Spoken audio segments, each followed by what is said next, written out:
Royal Canin appartient depuis le début des années 2000 au groupe Mars.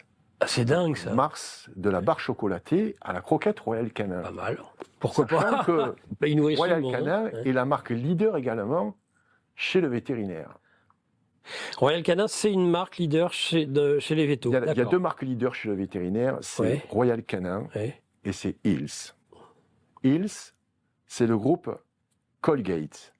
Donc on se lave les dents avec Colgate. Colgate, tu te souviens des dentistes qui présentaient les dentifrices au fluor. Bah, bien sûr. C'est bon pour les caries, c'est bon pour les dents. Donc aujourd'hui, on a les vétérinaires qui nous présentent donc les bienfaits des croquettes. Donc on arrive en début des années 2000 et là je me rends compte que des grands groupes industriels possèdent et ont la main mise sur le marché de la pet food. C'est-à-dire la marque leader Purina. Purina, c'est les 3 F. Friskies, Félix, Fido, plus une myriade de marques. Donc, était racheté par Nestlé. 10 milliards de dollars en 2004. Donc, on a le leader de l'industrie des aliments transformés, Nestlé, qui rachète Royal Canin. Purina. Ensuite, on a Mars qui va racheter Royal Canin. On a Hills qui appartient donc au groupe Colgate Palmolive. Et ensuite, on a 2 autres marques qui sont assez intéressantes, notamment une marque française qui s'appelle Virbac. Virbac est une marque qui a commencé, je crois, dans les années 60-70 avec, ils vendent toujours en fait des produits vétérinaires, mais ils ont vu l'embellie du marché parce qu'il faut savoir que ce marché-là est extrêmement lucratif. Donc, ils se sont mis donc à fabriquer également de la pet food. Et puis, il y a une 3e marque qui est espagnole, qui, elle, est vendue plutôt en GMS, donc les supermarchés, etc. Et c'est une marque espagnole qui s'appelle Affinity. Donc, on a ces 5 leaders, je les ai appelés les 5 géants de la pet food. Dans le monde. On dira que ces 5 géants, si tu veux, font la pluie et le beau temps dans l'alimentation animale. Dans le monde, globalement. Oui. Ah oui, c'est très peu. C'est vraiment très concentré. Et surtout, tu vois qu'il y a un lien direct avec notre alimentation. C'est les mêmes groupes industriels. Mais c'est ça. Eux, ils nous ont imposé, Nestlé, à coup de publicité également dans les années 80, la nourriture transformée et ultra transformée.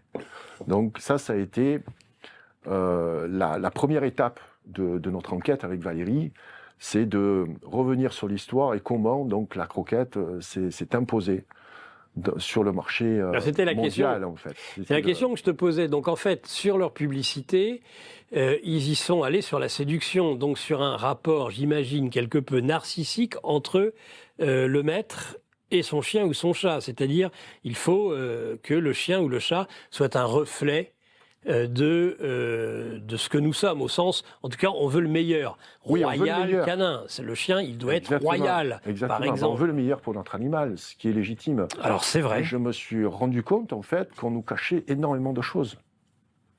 Et là, on va arriver donc sur le contenu d'une croquette. Qu'est-ce qu'il y a dans une croquette? Parce que la grande problématique, c'est que toutes les ingrédients, en fait, les appellations sont extrêmement floues. On ne sait pas ce qui se cache derrière le mot protéines déshydratées, hydrolysées, digeste de volaille. Qui sait un digeste connaît le digeste de volaille? En fait, c'est quelque chose qui va quels sont les produits? Parce que est-ce que vraiment c'est de la volaille, c'est des produits nobles? Je crois pas. Je crois que tu as un chat. Tu nourris. J'avais 2 chats, je les ai perdus malheureusement dernièrement, mais c'est vrai que j'ai toujours eu des chats. Tu les as nourris aux croquettes, si c'est pas indiscret? Pas seulement. Alors ceci dit, pas seulement. Ils avaient aussi des pâtés. Okay. Ils ont vraiment les deux. Mais d'ailleurs, et d'ailleurs, les vétérinaires me disaient, c'est parce que vous lui donnez des pâtés. Si vous ne donniez que des croquettes, il ne serait pas aussi gros. Les vétérinaires t'ont dit ça? Bah oui. Alors, écoute, on va lancer un appel, Nicolas.